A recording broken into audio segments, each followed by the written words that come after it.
गुरुशक्तीचा आणि दैवी शक्तीचा जागर करण्यासाठी आपल्या संप्रदायातील युवती साक्षी कांबडी इथे उपस्थित आहेत। मी तिला विनंती करते की स्वागत गीत सादर करावे। श्री गुरुदेव।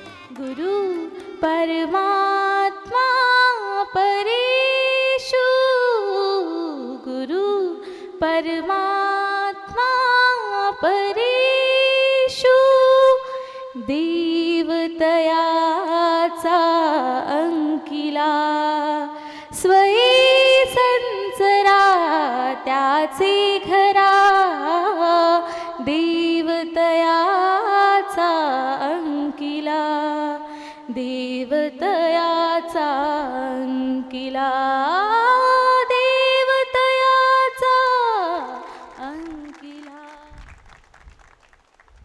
अतिशय सुंदर स्वागत गीत ताईंनी इथे प्रस्तुत केले।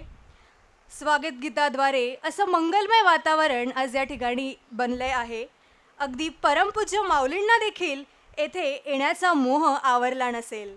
इतक्या सुंदर पद्धतीने इथे सादरीकरण झाले। मी ताईंचा अभिनंदन व आभार मानते।